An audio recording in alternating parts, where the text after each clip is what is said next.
If you haven't heard about Anchor, it's the easiest way to make a podcast. And let me explain. First of all, it's free, so your startup capital is very minimal. There's creation tools that allow you to record and edit your podcast right from your phone or your computer. And Anchor will distribute your podcast for you, so it can be heard on Spotify, Apple Podcast, and many more platforms. You can make money right from your podcast with no minimum listenership, making it fantastic for brand new podcasters.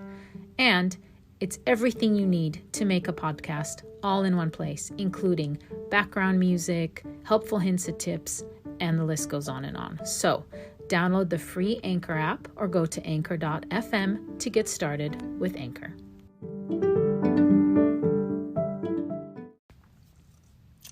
Welcome back to She Talks, presented by Soul Healing Essentials. My name is Allie, the spiritual architect. I am your host, and today we're going to talk about the throat chakra. And we have a reoccurring guest that I'm so excited is joining me for this specific episode, Michelle. Hello. I wish there was a drum roll, but I'll get to that later. Welcome back. Thank you. It's so good to have you. It's so good to be here. I'm so excited about this episode. So we're talking about the throat chakra. And you and I had talked about, well, first of all, I'm really excited to do this specific episode with you because I feel like you and I, we tend to dive into different aspects of things. So, there's the throat chakra itself.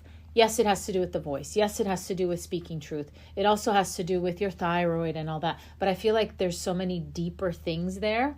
And you're just the right person for that discussion, I think. So I could be biased, but we'll see. So I'm really happy to have you here. I guess, why did you agree to do the throat chakra?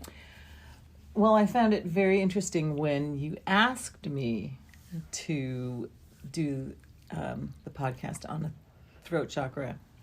Took me a little bit by surprise, and I'll tell you why. Tell me. Because I've been working on my throat chakra a lot, and my throat chakra has been very closed for a very long time, and I've been working on it to open it, to speak my truth. It's way more open speaking my truth with like-minded people than it is speaking my truth in a different type of group setting. So where you know that you're maybe getting some resistance, then it's definitely harder so to... I do not, I'll interject little things, but I will not take the floor on. I just don't want the criticism. I don't want the backlash. So I tend to be a little bit more passive in that area. So I do know when I'm closing down. And it's, for the audience, the throat chakra tends to be light blue turquoise. And I just want to point out that Michelle is literally covered head to toe in turquoise. She's got turquoise earrings, a turquoise shirt, a light blue watch, turquoise on her hands. Yes. Her water bottle is turquoise. Very true. We just did a Reiki session as well, which we'll talk about in a moment. But we put, what's the name of the stone? Lemurian. Lemurian.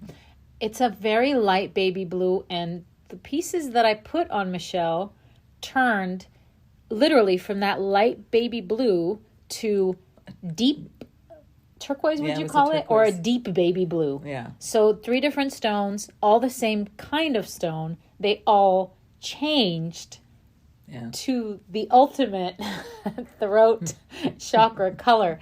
And I don't know if, for those of you in the audience, if you have any experience with this particular crystal, I'd love to know if you've ever had these crystals change color like that. I then at the end of the session, handed Michelle my shungite wands, and it's a one's supposed to be a negative and a positive, like a battery cell. So I think it's the positive that's the solid black, and then the negative has a grayness to it. Yeah, it's and a porous stone. It's not a polished. It's it's much more porous, and so again, it's that yin and yang. It's the positive and negative, and it turned darker in her hands. So it's just so fascinating. You've got all this power in you.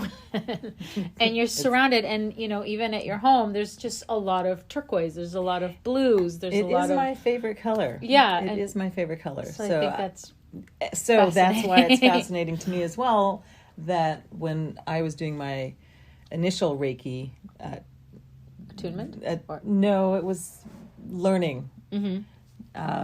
My teacher then said, your throat chakra is very closed. What are you afraid of? Yeah. And it could be this new spiritual, this was 10, 15 years ago. So back then it was a little harder to speak your truth than it is now. It is getting a little easier to be able to speak your truth. But my throat chakra is still a little closed, as you found out when you were Reikiing me.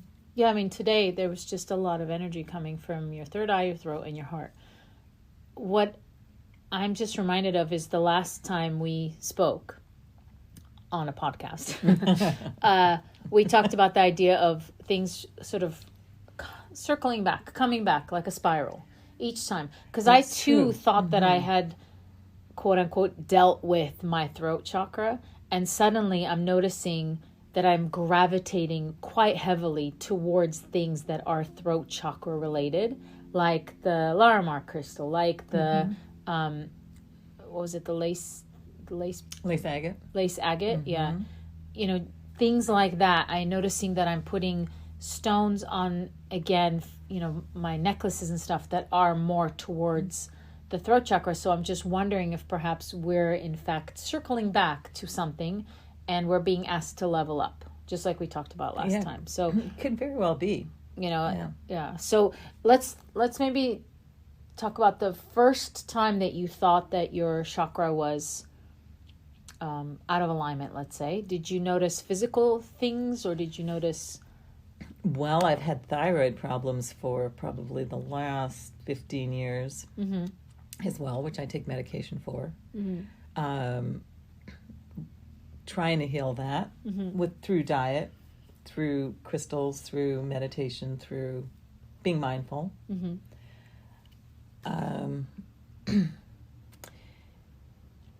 I don't know if it ever got into alignment, really. Yeah. I mean, we always kind of do the best we can in the moment. Yeah. But I do have a tendency to hang around people that I've noticed that have a more open throat chakra.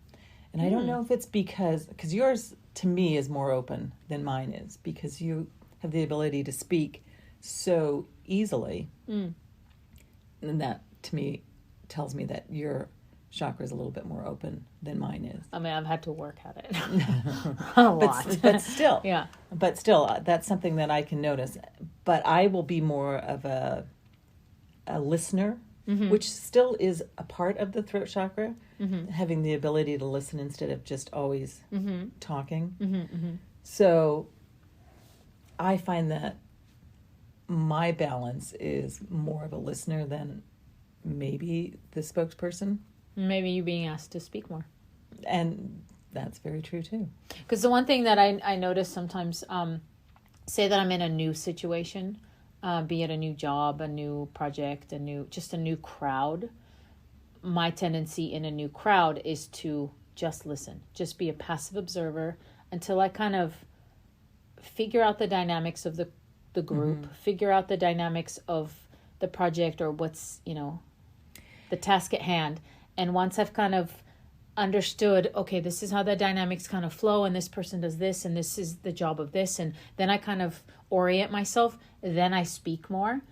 But what I'm now noticing, and if anyone's listened to our last podcast, which had to do with the third eye, we spoke to Barbara and we mentioned human design, which was, we talked about the motorized throat, we talked about if you're a manifestor, we talked about all these things. So maybe revisit that. And I'll also invite Barbara back to maybe talk about that a little bit more. But what I've also figured out from that perspective is, in some instances, yes, be the passive observer to observe the dynamics, but speak up a little bit sooner. That's been my challenge, to speak up just that little bit sooner of, I've got something to say right now that could actually maybe not, but maybe change the dynamics of the situation. Like, for example, I'm more referring especially to a job project. So in the design industry, in the architecture industry, if I can see that, but if we do this, it'll shave off a lot of time, money, that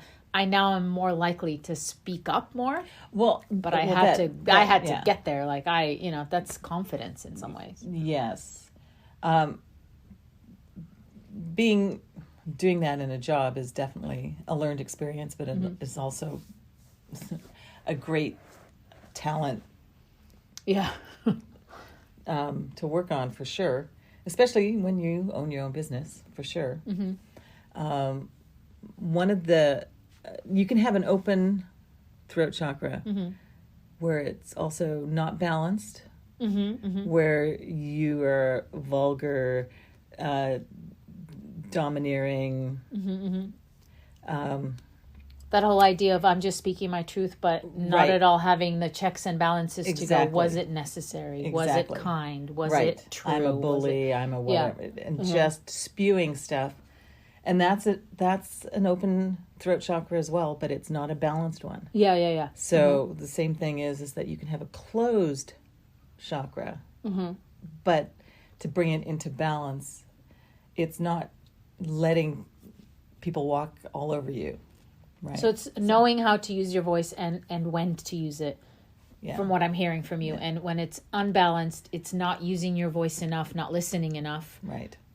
And then maybe, I guess that is not balanced. And then there's the idea of overactive, underactive, which would maybe be you never speak up versus you always speak so much where there's no even room to listen. Yeah, exactly. Yeah. Okay. So you still have, I'm working towards having an open, balanced chakra. I know that my throat chakra is a little closed, and I've been working on that. And I think color has a huge thing to do with it. Yeah. That's why I bathe myself in blue or turquoise. And I don't know why it's my favorite color. It's always been my favorite color. So maybe my throat chakra, past life, who knows? Something maybe that was one of the things I have to work on in this lifetime. So when you asked me, would you do this podcast? I thought for the first moment was like, no way, because I feel so insecure about my throat or speaking out. But then when I put a little bit more thought into it, I figured that maybe that was the universe's way of nudging me towards that balance. So yeah, because I know when we first talked about the chakra system, you're like, maybe I'll talk about the root chakra. Maybe I'll talk about one of the lower ones. One of the other ones, one of the more physical ones. And what's interesting about this is, so the physical, let's say the physical chakras would be the solar plexus, the sacral, the root, which I know you're a lot more comfortable talking about, which is fascinating. The heart chakra is more like a spirit chakra. Right. It's the beginning of your spirit chakras. But the throat chakra is the first metaphysical chakra.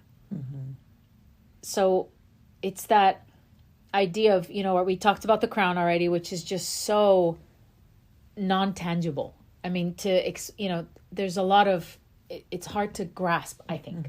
Then we talked about the third eye, which again is a little bit easier to grasp because now you're talking about dreams, you're talking about imagination, still hard to put in and now you're talking about the throat where you're almost being asked to now vocalize and put out there what your dreams and your imagination tell you, and also what your body is telling you. I mean, I can understand why that for so many feels overwhelming, or who wants to be rejected for their thoughts or for their movement, or because that's essentially what it's the throat chakra is vibration. So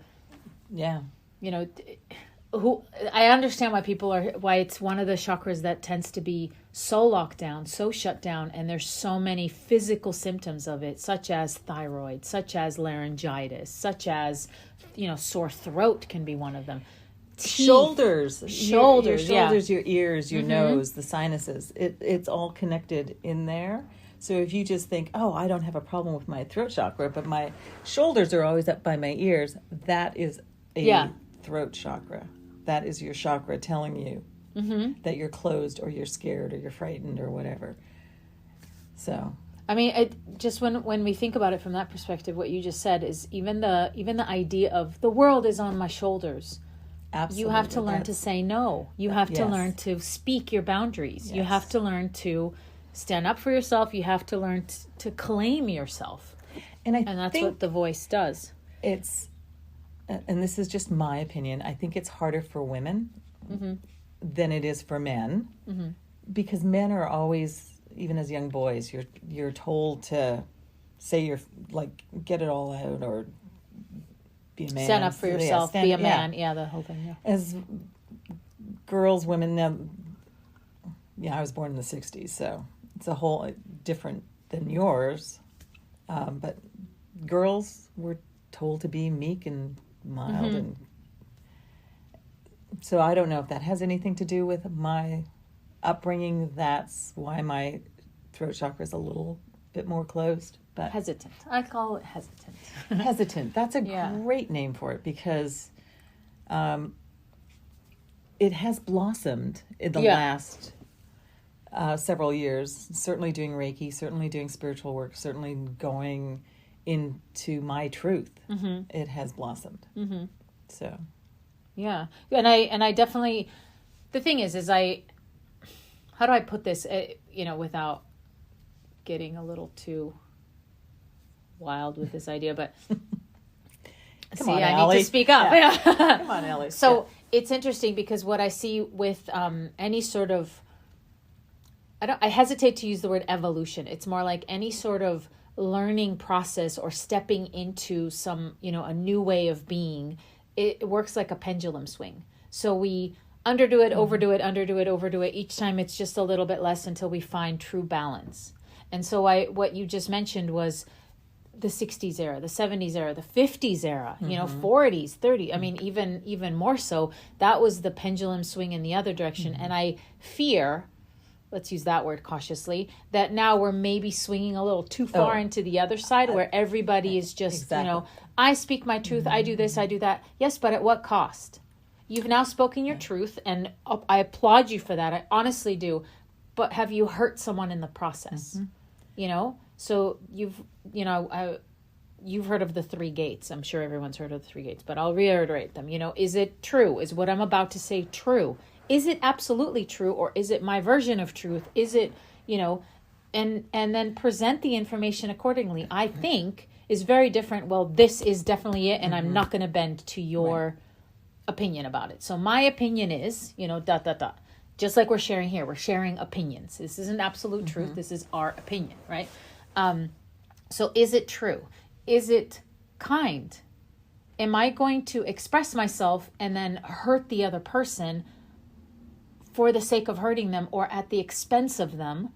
And it's not a constructive criticism, which unfortunately they might take poorly, but it's still constructive criticism. They asked for it or whatnot. Then it's up to them what they do with it. But is it going to hurt this person's feelings for literally no reason? And is it necessary? Do I have to say what I'm about to say? Do I have to say it? Is it going to benefit anything, or is it just so that I can hear myself speak? Or is it just so I can express my thought? Yeah. Express your thought. You can also express it to you. You don't have to, think before you speak. I don't like your shirt. Well, that's nice. No one asked. Do you know what I'm saying? It's that whole, okay, you've now said it. It's true because it's your opinion. Was it kind? Was it necessary? That's debatable. Was it necessary? Probably not. Unless someone goes, do you enjoy the shirt, or do you like the shirt, or whatever? I think we're, you know where I'm headed with that. I do, but I do agree that we are. It's that pendulum swing. The pendulum swing is to the other extreme right now. Everybody's speaking their version of truth. Yeah. And they are not maybe cognizant of what they're saying or who it's hurting. So that's where we need to get back into the mid balance. Yeah, maybe it needs to start swinging. And it's also, everybody's version of truth. what I find so interesting about that and saddening in a way is my truth simply does not have to resonate with you. Absolutely. And right. you are under no obligation to I don't say honor my truth, because I feel that you can honor my truth by simply going, that's interesting that you think that. Leave it at that, you know? Absolutely.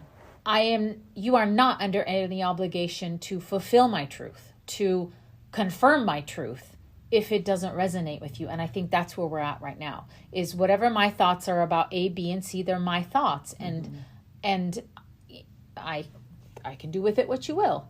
They're just my thoughts. You can do with my thoughts what you will, but you have your own thoughts, and you probably should follow those. We each have our own guidance system. We each have our own experiences. We each have our own, baggage that we lug around, and we simply don't know what each other's baggage is. Okay. So it's that whole, you should da-da-da-da-da. Why? Moment of silence for that. Yeah, why? Why? Yeah. And then why do some people follow blindly by what some people say as well? Yeah. Do they have a closed throat chakra because they're following? I don't want to put church under the bus, but it's a fair statement to say, are they following church, parents, peer group, right? Whatever they've been society, taught that hasn't been checked. Because, what was taught, say, 10 years ago has maybe already been contradicted. So, absolutely. What are they following? So it isn't church per se. It's, are they following something outside of themselves when their inner voice is going, don't do that, don't do that, don't do that, don't do that. Well, but, my neighbor, my kid, my parent, my peer group, my work, my, the list goes on and on, said that I should. Okay. So I guess that's the part that I think the most trouble with, is when I clearly see someone who's so strong and they have such a, and they're their own person. And then there's that, well, what do you think? Well, I don't know. What do you think? Tell me what you think first, and then I can discuss the pros and cons with you to maybe help you, for you to come to your own conclusion. I have a very hard time of, no, you should do this, because I just don't know. And then we get into the gray area. I don't know what you are thinking. I don't know. Yeah, it can get a little crazy. So I think with that statement, what I'm saying is sometimes we think our throat chakra is blocked, but is there a possibility that we're just seeing it also from a few different angles? And that's what makes it so hard to sometimes raise your hand and express, the opinion, knowing that sometimes I think the receiver forgets that it's just an opinion. Yeah. I think when we're in a discussion, I think a lot of people don't look at it as an opinion. We definitely want to try and speak our truth. So I'm assuming when I'm having a discussion with you, everything, even though it is an opinion, is your truth where you see it right now from... well, that's true. The now moment. The now moment. And it could change in a week. Because you get new information, you get new experience, new knowledge, new this, new that. Yeah, I mean, interesting. So as far as the throat chakra, right, it's located in the throat, in the neck. And it's considered as a... So it goes from your from the front to the crick of the back. When you bend your head, wherever that crease is, that's where the back of your throat chakra is. And vibration, because it's all a vibration. True. It passes through. You'll get a lot of vibrations through the back to come through the front too. So you have to think of that. That's very true. That's very true. And it's funnels, right? So you have each chakra. Each chakra is a funnel. Yeah. So the back funnel is in the back of your neck, and the front funnels back out. So would you say the back funnel is the receiving end and the front funnel is the projecting end? Yes. Yeah. In my mind, that's how I see it. Because, and I'm just thinking of just the vibration of our speech. Yeah. That the vibration of your throat speech all goes to the front. So They always talk about projecting your Yeah. voice. yeah. Okay. So that's how I visualize it anyway. They say that the throat chakra is your connection with the etheric realm. That's interesting to me. That is interesting. For some reason, I was thinking that is the third eye. So explain that one to me then. I guess how I see it is, and for those of you listening, we're obviously, we've got certain notes, and I just wanted to just mention that because it's the etheric. So I guess how I see it is when we talk about our third eye chakra, we're receiving the imagery because the third eye chakra is light. So we're receiving the imagery, whereas when it's the throat chakra, the imagery that we're receiving, we can then vocalize it out. Okay. We can show someone, we can explain someone. It is not the only way. So I think the throat chakra is in my opinion, would be closely related to obviously the heart, but through the solar plexus, right? Which would be acting out what imagery you're seeing. But when it's the throat chakra, it's verbalizing what ideas and images you're seeing. That's I get how I that see now. Okay. So I understand that. I get that link as I never actually thought about it. Huh. To be honest, I was Well, like, there you go. 'cause I thought of them really as separate. I know that they're connected because Right, because it's a channel. Yeah, it is a channel. But yeah, I never thought of it that way. See, look at that, opening my mind. I mean, to go further with that, that the crown chakra is connected to the root chakra because the crown connects you to the divine. The feet or the root chakra connects you to earth, and it's also the opposite end of the spectrum. And then the other chakras kind of connect together. So then it's, I mean, I can make then connections from the other chakras in every which way, but ultimately it all has to go through your heart. Right. Because that is where you connect with how is it in service to other. Yes. How can I do this so that it's and isn't that why we're here? Is all kind of service to others? Exactly. Yeah. So I love that. Let's see. So physically located in the back of the neck, connects with the etheric realm, natural tendency to create, projecting ideas and blueprints. So this is what it does. So realizing your vocation, purpose in life has to do with your throat chakra, which I can see that as well, because it's, hey, this is what I feel that I need to do now. I need to express it. And yes, I can do it with my hands, but I also need to say it. This is what I'm doing. There's also the idea of the I am, right? So it's that self-identification with it as well. And we can dive into a rabbit hole with that one. But, for example, if someone's constantly telling themselves, I am not good enough, your voice is so powerful. Your words speak. Your words cast spelling, So not only on yourself, that's and others. Come having an open, volatile chakra can is not a good thing. Quite damaging to someone else. Yeah, absolutely. So, I mean, I suppose children the most, but anyone, and we all know this. Like someone kicks your leg, even if they say, "Oh my gosh, I'm so sorry." You're like, "That's okay. You kicked my leg. It's okay. It happens." But someone says an unkind word to you, you don't recover quite as fast because now it came out of them. That wasn't an accident. That's right. So I can see how it hurts your psyche a little bit more. Having said that, it really is so important to have that beautiful and positive internal dialogue so that you recognize that even if someone has said that, which is, threw a brick at you with their words, it's still only from their point of view. It's still only their opinion.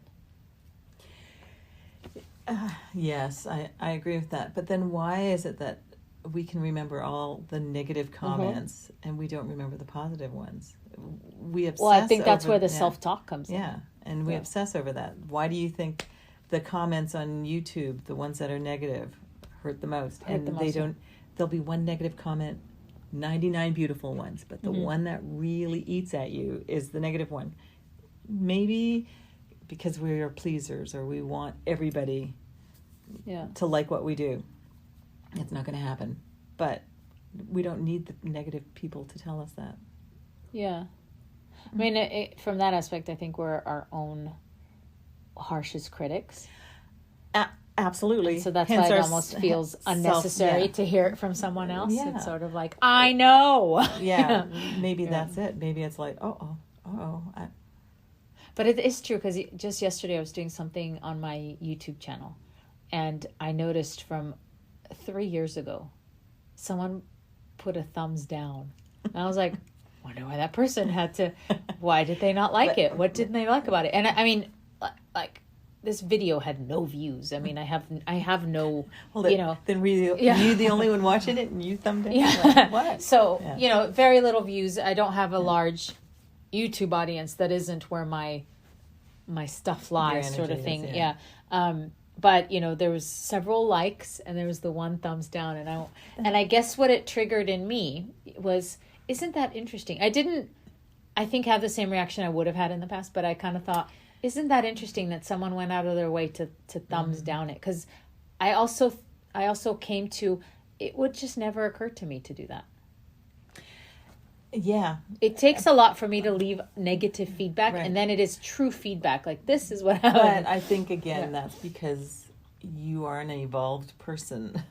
An evolved meaning just higher vibration. I mean, maybe, yeah. In that moment when it's a thumbs down, thumbs up, that's not constructive in any way. No. It's more like, okay, you didn't like me. There's nothing I can do with that information. I can't make it better. Right, exactly. I can't evolve. I can't, I don't understand what hurt. Yeah. If you can leave something constructive so that you can learn from and grow from, then sure. But don't. Interesting that you brought that up, though. So, like you mentioned, I beg your pardon. Here it says natural connection to sacral chakra, creativity. I find that interesting, but I actually think that they're connected to both.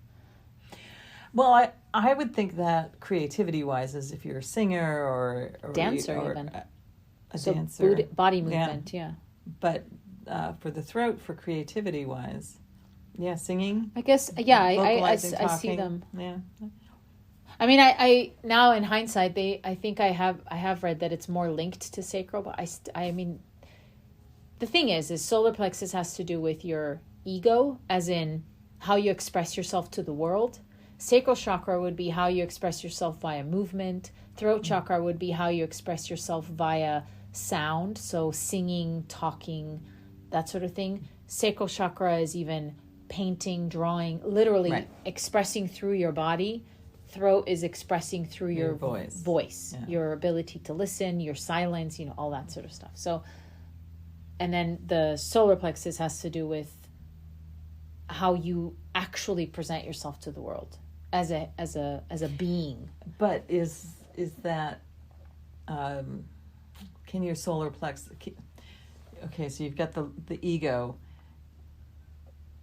Could that be where we're not presenting the truth of ourselves 100%. As well? We're hiding behind that. Yeah. So, because it's interesting, because you've got the solar plexus in between, which is ego. Mm-hmm. So that has to do with past fears, past rejections, past this, past that. But there's also another one sitting there, which is the heart, which is you are loved.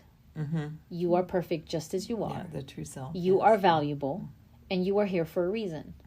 Go forth and conquer. Go forth and do what you need to do, and it's do it from an authentic place, and then you won't hurt anybody. Yeah, and I think that's where the spirituality is leading to today.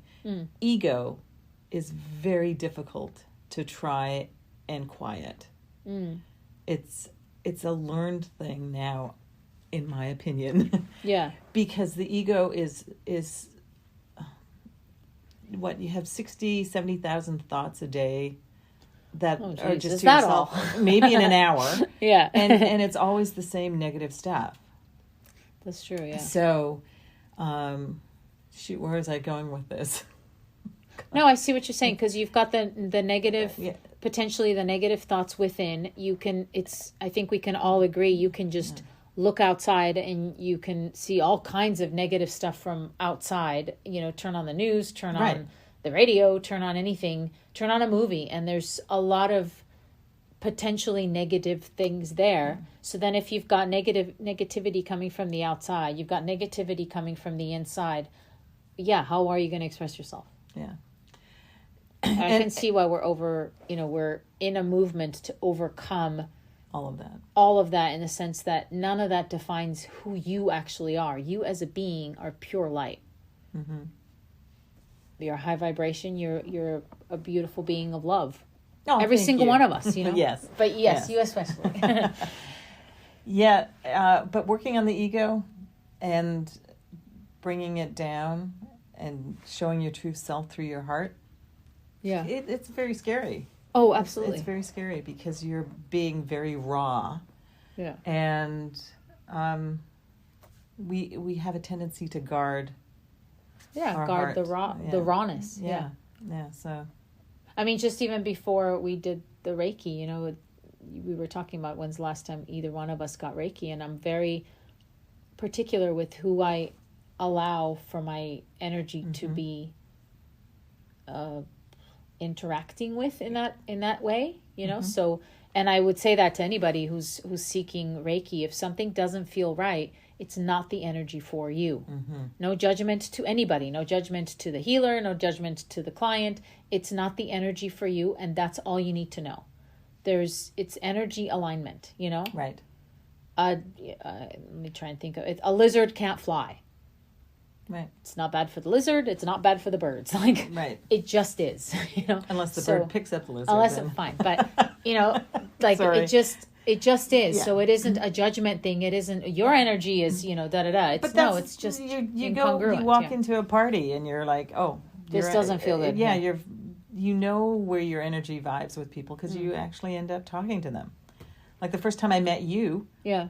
I walked into a party and didn't know anybody, and neither one of us felt like going. Yeah, and our energy matched up, perhaps because of that. And that was true. I think I really was not going, and then the last minute, the person that told me about this function came to my door, and I said, "Did you get my cancellation?" She goes, "No." So I was like, "Okay, I guess I'm going." I was running late, and I wasn't going to, and then it was such a blessing. You just got back from Paris or something, and you were, and then we just ended up, our energy clicked, and here we are today. And I mean, by the end of the party, everyone was in a totally different room. We're still sitting there.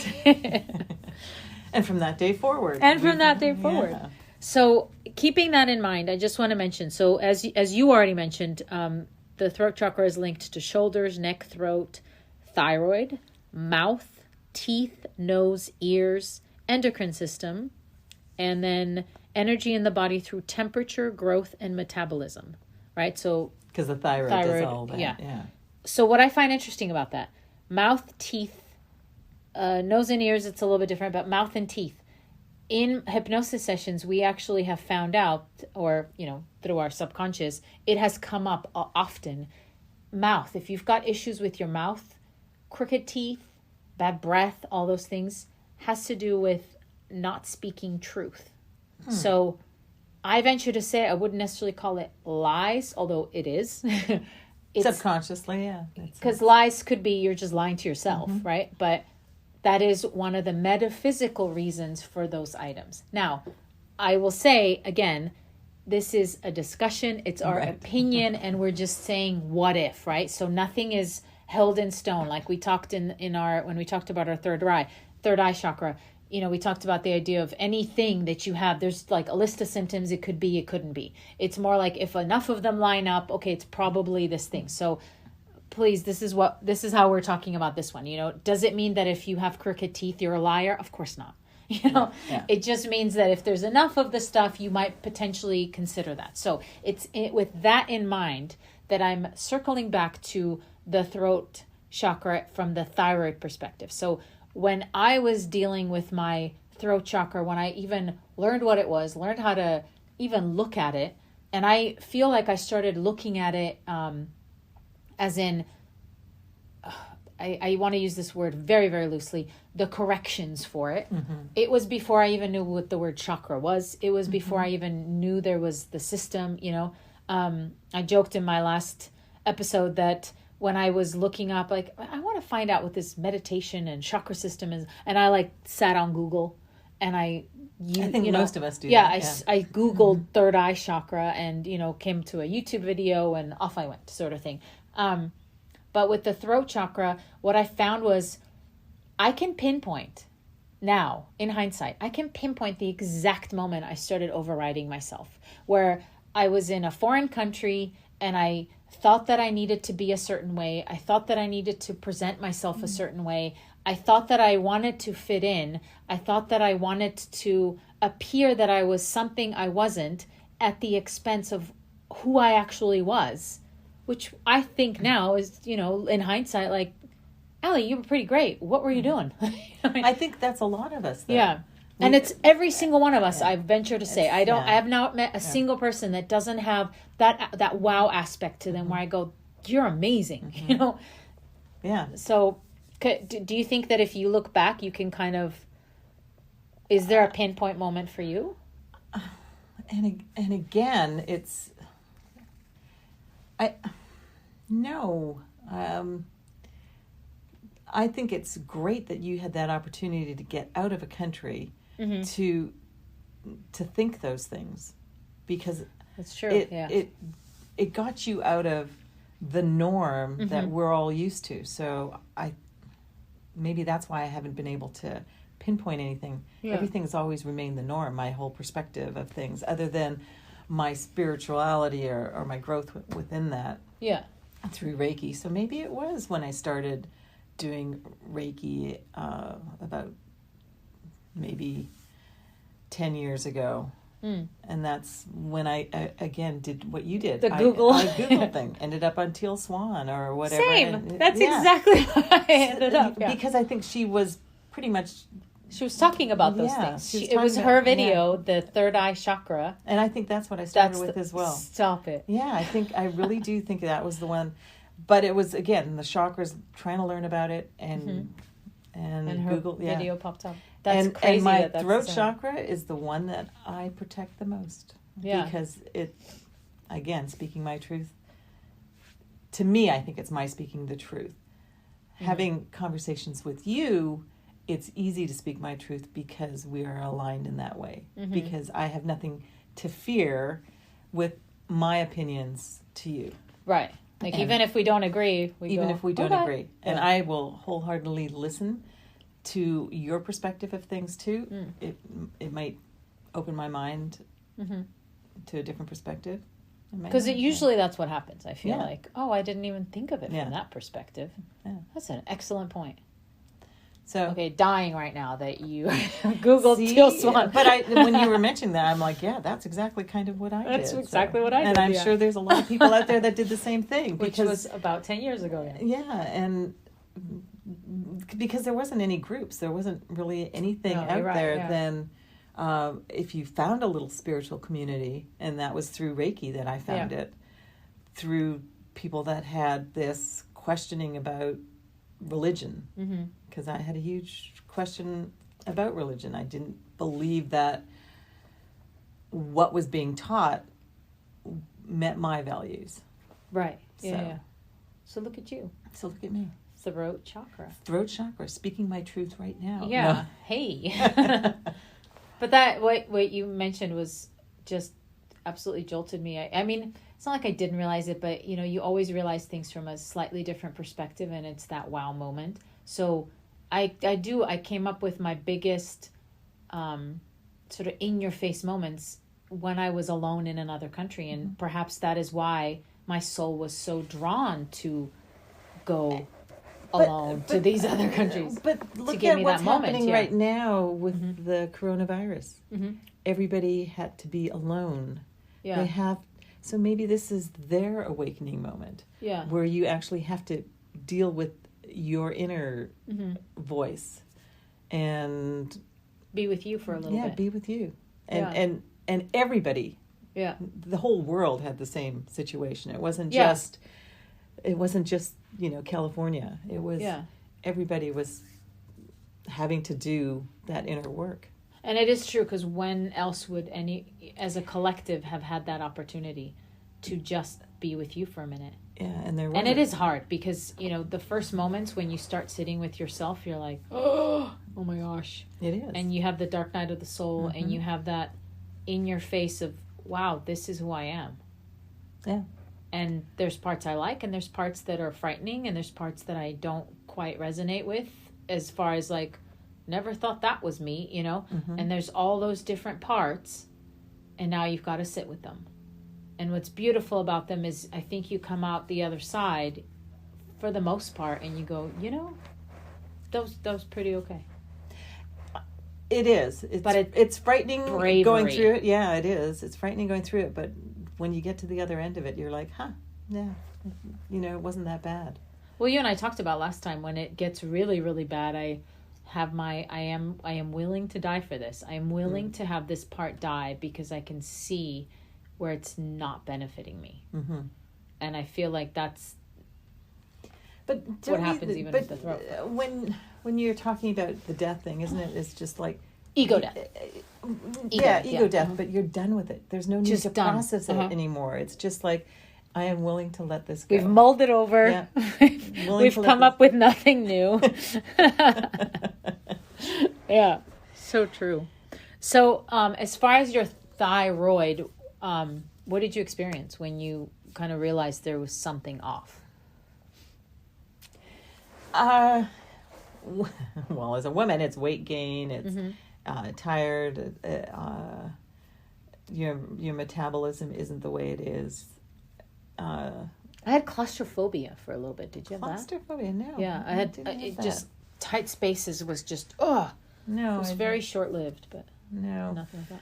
No, but I think mine is the thyroid is the thing that I'm trying to heal, and through food, still going through my doctor to on medication, but we'll see how that goes. Yeah, because I definitely had all the other symptoms too. It was like sudden weight gain. What the heck's going on here? Yeah. Sudden weird food cravings. I think I remember that. I remember the sudden claustrophobia. It was just weird. And there was that constant fatigue, but kind of inability to sleep. So it was just anxiety. Like, it's like as if I was high strung for no reason. Nothing was happening.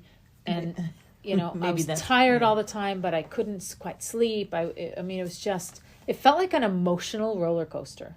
Yeah. And I think that coincided with perimenopause and menopause. So it could be a whole bunch of things that now that I'm in menopause, I feel a lot more in control. So I don't know if a lot of that had to do with the menopause or the thyroid, but okay, interesting.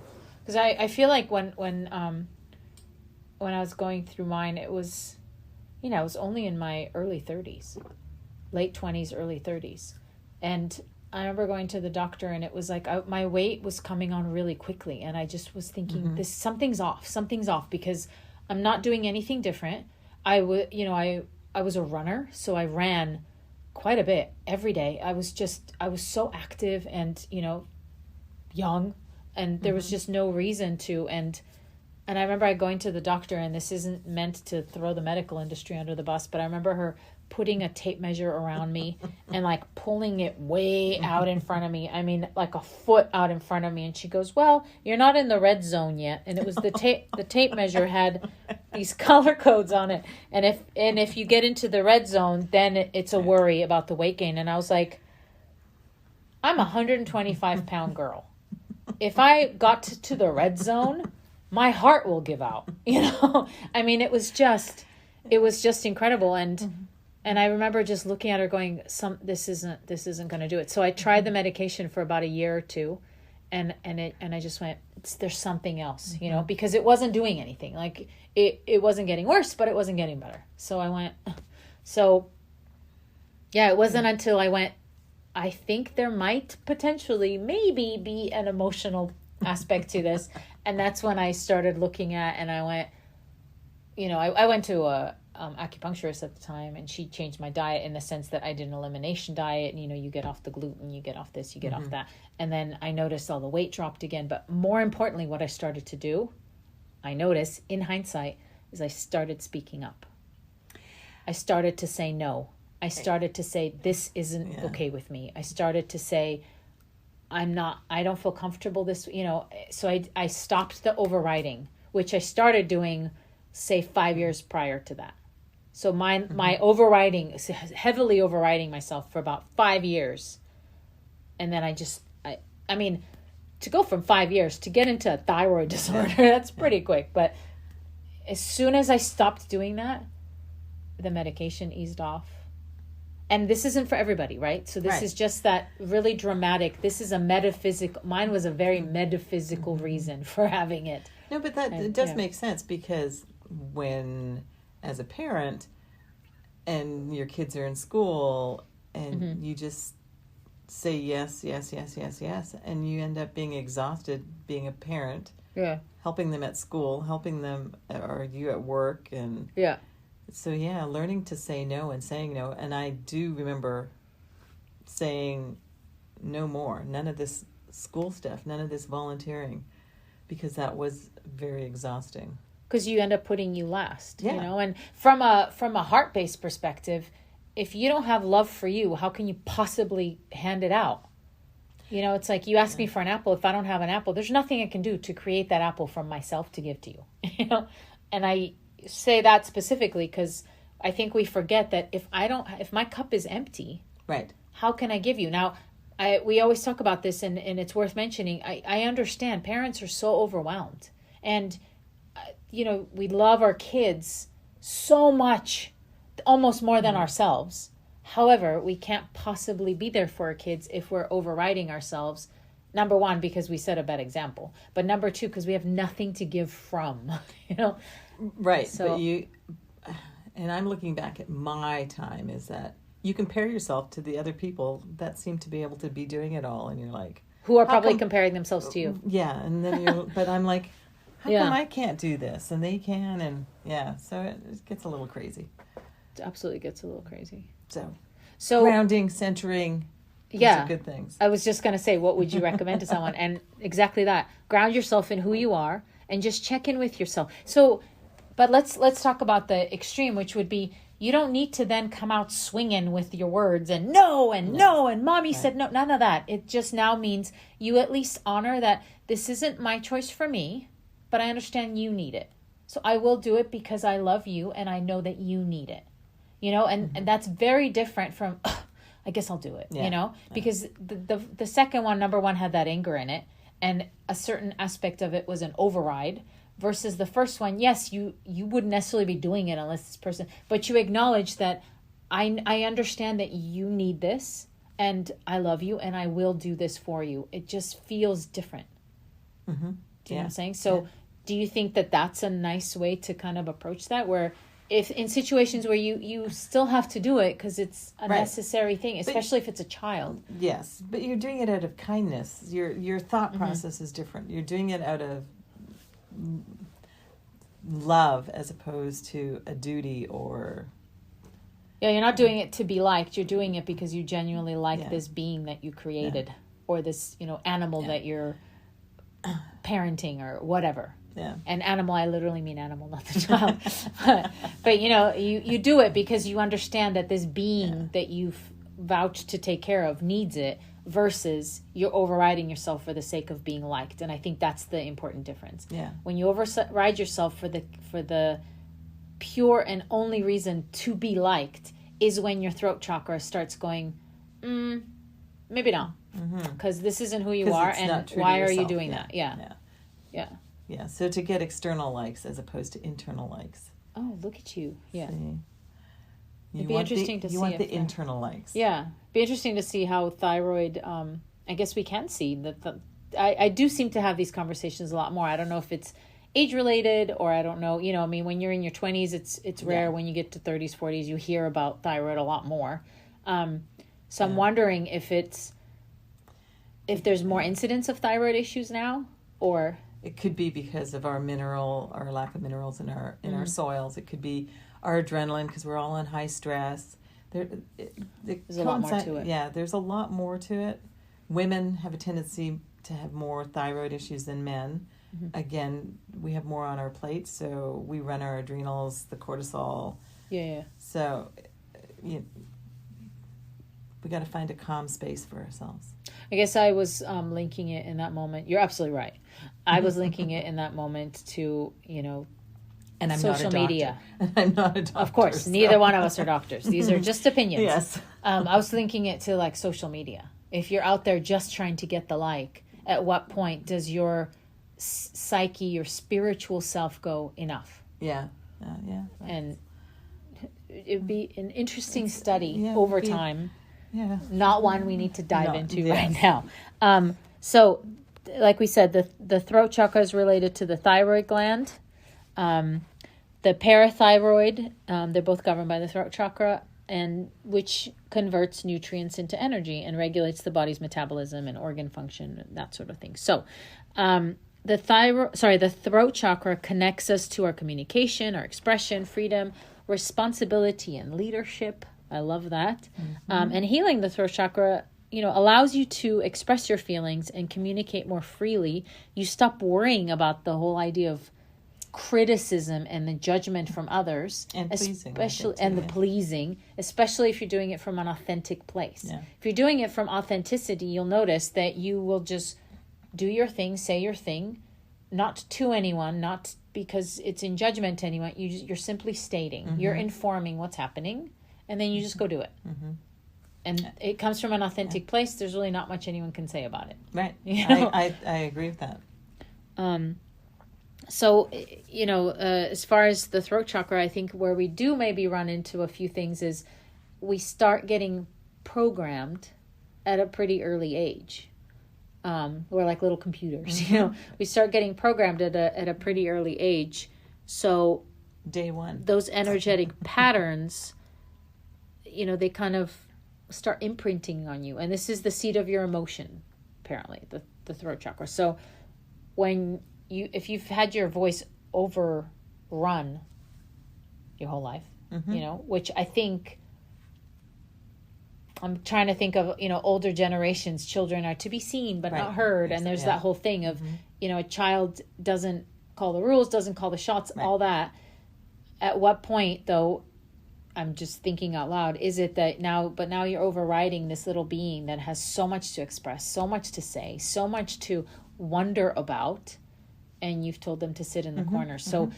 there is that aspect of, if someone's kind of been stifled their whole life, they're more likely to have an imbalanced throat chakra.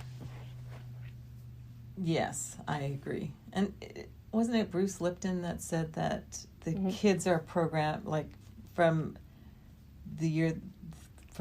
time of birth to year 7, mm-hmm. everything is programmed already to that little human. Yeah. Of how they're going to grow up, their thought process and everything. Age 7. So we better be speaking beautiful things to those beings. Well, they're like little sponges when they're little. And I always say this is what would perhaps injure a child, a crossword, how it's said, how it's, mm-hmm. Whatever, is very, very different than you as an adult recollecting it, or you as an adult even hearing about it. Like, what's the big deal? You were told to not do that in that moment, but mm-hmm. to the child, the way it was said, and I think you have to kind of walk a little lightly on this, in the sense that at what point is it just bad parenting to never say no? Well, but we're learning a lot now. Yeah, that more so now than we've ever known about. Because I think we did swing that pendulum a little mm-hmm. bit, and I'll say this out there, throat chakra or not, we swing a little too far sometimes. Where what I sometimes notice is there seems to be no parenting. It's like people are afraid of their children versus the too much parenting, where we're over. They call it helicopter parents, exactly. Which I wonder about that. It does feel a little derogatory, but it is, but we've seen it. Yeah. So the person that's constantly, don't do that, where the child never gets to explore, mm-hmm. versus here, child, play with fire. There's that balance. And yeah, here it says the throat chakra is formed from age 7 to 12, which is interesting from what you said. So if they're sort of, again, we're talking from the perspective of a little computer, a little sponge that just absorbs everything. Right. They absorb everything at a faster rate than we can possibly fathom. And it's at that age, when they start to talk and when they start to truly express themselves. At the age of 7, you're in first, second grade. So that is when you're truly starting to express yourself. So those first few years would be, I can see why they would consider who's they? I always talk about they, but why it is said that that's the age that the throat chakra is the most programmed, in the sense that this is when you've started to really express yourself through your writing, through your speech, through your interacting with other children, you're interacting on a school level. So if you are... what came to mind was, if you are being asked to sit still at a desk quietly all day... Mm-hmm. That's against everything that one would argue. Yeah.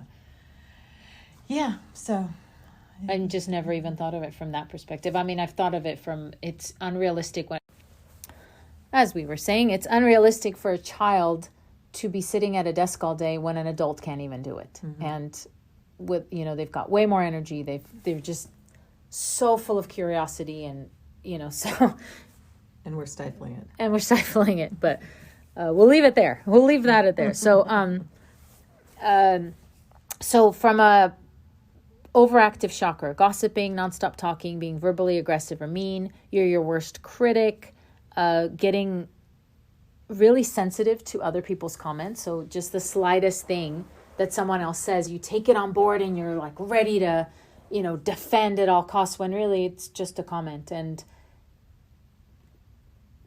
so an overactive throat chakra would lead you to believe that little comment was akin to starting war, when really it was just a comment. Right. So overactive chakra, right? From physical symptoms, we've kind of talked about this already: the mouth and jaw problems, chronic sore throats and colds. That's interesting. Earaches, neck pain, and laryngitis. So that's fascinating, because it would be like, you talk too much, you lose your voice. And I would throw the sinuses in with that as well. Yeah. And the shoulders. The shoulders were... Yeah. They're big. Absolutely. Because you kind of carry, you hide. You hide your throat. You have your shoulders up by your ears, and you kind of hide your throat. Mm-hmm. And although, yes, one could argue, well, if you're sitting at a desk all day, your body starts to slouch, because it wants to do everything so efficiently that if you're at a computer all day, you're just sitting, your body does start to morph to make it more efficient for that job. Yes, right? Yeah. So then it's also interesting that, oh my gosh, we can just go on so many tangents, but like the idea of, no, you sit at a desk all day to do your job and da da da da da da. Your body's just not made for that. No, it's not. It just isn't. And so you then actually raise your shoulders to protect your throat chakra, right?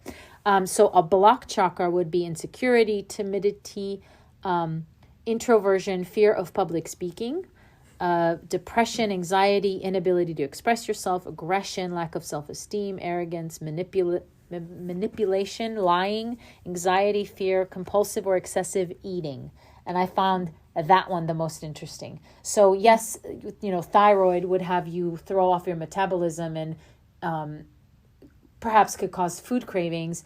But the idea of, if you're not speaking your truth, you eat your truth. Right, yeah. You eat your, comfort food, right, to make you feel better about the fact that you didn't... You eat your emotions. Yeah. Because you're not expressing them. Yeah. It's again one of those things where I've never thought about it from that perspective. Yeah. And it's true, when you're not able to express what you think, your little soul would just be like slumped, and we might as well have a cookie. Physical symptoms of a blocked chakra would be hoarseness or loss of voice, sore throat, laryngitis, thyroid problems, neck pain, tinnitus, autoimmune dysfunction, and I think probably again the sinus issues. So how do we balance our throat chakra? So we've kind of touched upon it a little bit of, hey, how about you start speaking your truth? And again, it doesn't have to be out loud all the time. At least acknowledge it to yourself, because already you will come at things from a slightly different vibrational viewpoint. Mm-hmm. You will approach it differently. So suddenly it is like, I don't want to do this, but I have to, and then you put on the happy face and then you just go do it as if it doesn't bother you. And then you maybe get pissed off that the person didn't notice that it bothered you and you did it out of the goodness of your heart. Well, that's a manipulation, because had you told the person, this isn't really what I want to be doing, but I understand that it needs to get done. And so I will do it from that perspective of, for the household's well-being, this needs to get accomplished. That's a very different vibrational energy than, I don't want to do it, but I'm going to throw on a happy face and then get pissed off that you didn't notice that I was just throwing on a happy face, which that is very common. Yes, but that is manipulation. And that's manipulation, exactly. Yeah. Not only towards yourself, but to the other person. Yeah. The other person then has no idea that you don't like it because you never told them. Mm-hmm. And so many relationships go wrong literally because of that. You never told them. Yeah, you never told them. And they don't read minds. Start telling. And again, do it kindly. Don't do it when you've been pushed to the edge and you're at your breaking point of, if that person asks me for one more thing, I'm going to show them. No, you do it when you're nice and calm, when the emotions have settled. And that's when you go, I don't enjoy doing that thing, whatever it is. And then if it, depending on how it gets received, then you've got some other decisions to make. Diet and exercise. So exercising the vocal cords can be quite good. So singing in the shower could be as simple as that. Singing in your car. A lot of people don't like the sound of their own voice, which I find really interesting. Yeah, a lot of people don't. They just don't. A simple thing, hum and ham. Oh, true, yeah. Hum is more for your lower part of your throat, and ham is for your upper. So it's interesting that you mention that, because one of the most beautiful meditations I use for the throat chakra is So Hum, and it's I am that. So it goes with your breath, right? So as you inhale, so. And then hum. Hum is usually down. And ham nice and low. Yeah. Comes to the top of your throat. Mm-hmm. So it depends on where you're blocked or where you need the energy. Humming can be a very good thing for the throat. There you go. We've just given you 2 little meditation things you can do. Just the hum and ham, and then the so. You inhale it so it's not a loud thing, and then hum, and you're then telling yourself, I am. And I am. And isn't there a yoga breath where you breathe through the back of your throat? Yeah, there is. So when you usually do it at the beginning of yoga, right? And it's part of the pranayama breath. I forget what that one's called, but you constrict your throat, right? So it's often easy to do it on the exhale at first with your mouth open. So it's like you're fogging up a mirror. You have to kind of constrict that throat, and there's that oceanic sound, that, and then you start doing it on the inhale as well. And then do it with your mouth closed. Yeah, so that does help, again, with your throat. It vibrates it massages your throat, vibrates everything. And then with your mouth closed, it also heats up the body. So it's also a great thing for when you're cold or starting up a yoga session, right? Blue crystals, blue food. Not a lot of blue food other than blueberries, but blue crystals. There's a lot of oils as well. But with the throat chakra, the foods that actually help to balance it are liquids. So the throat chakra has to do with liquids.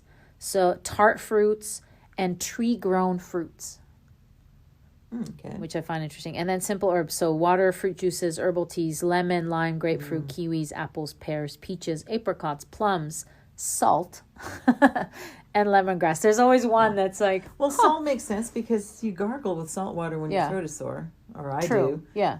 That was an old... So it's interesting because when we study this more, you actually understand the old remedies, like the old school remedies. Yeah, they make sense. So again, how to balance it from a diet, exercise, sound, drink more water, eat more fruit. Let go of things which you have no control over, right? Yogic postures like camel, plow, bridge. So things that really open up your chest, open up your throat. Surround yourself with decor where blue or precious crystals and stones that are blue. Aromatherapy is a really great one because that's, for the sinuses. You can meditate on the color blue. So if you don't have any blue around you, just picture it, or even picture the ocean, you know. Sound therapy, so singing bowls, things like that, but also listening to the ocean, things like that. Reflexology, and what we mentioned already, which is those 3 gateways. Those 3 gateways are so important. Ask yourself, is what I'm about to say, is it true? And then if it is, proceed. Is what I'm about to say necessary? Do I have to say this thing? And then the final one is, obviously, if you got yes to the both, previous question, the final one is what I'm about to say kind? Is it kind? Or am I going to actually do more injury than... I think that's the most important one. Yeah.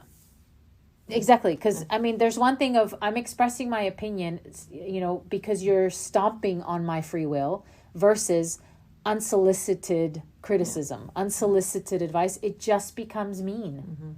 And I think that we're all learning that too. Yeah. We're all learning, hopefully, to be a bit more kinder.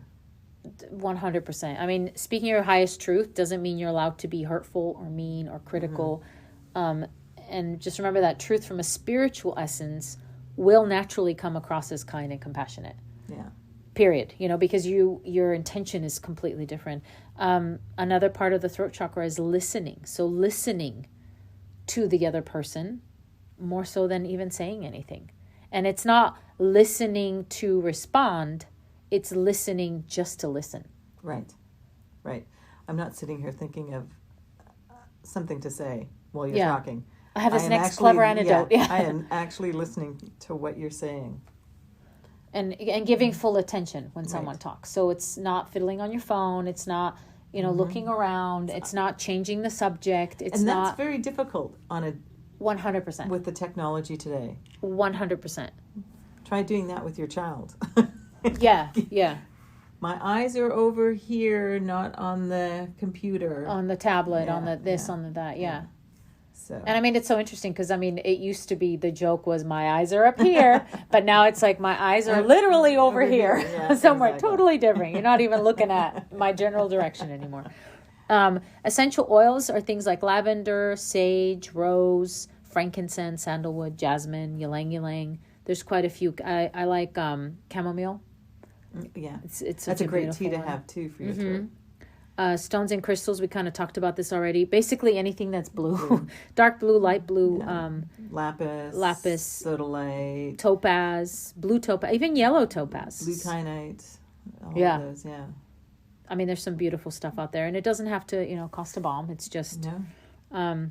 So the interesting part about that is blue topaz to activate and direct the energy. Yellow topaz to activate at a physical level. Found that interesting. That is interesting. Learn something new every day. Yeah, we learn something new every day.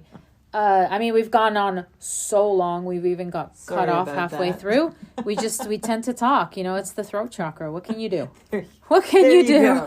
My throat chakra is open. Definitely. Anything else you want to add? No, I think we're good. Okay.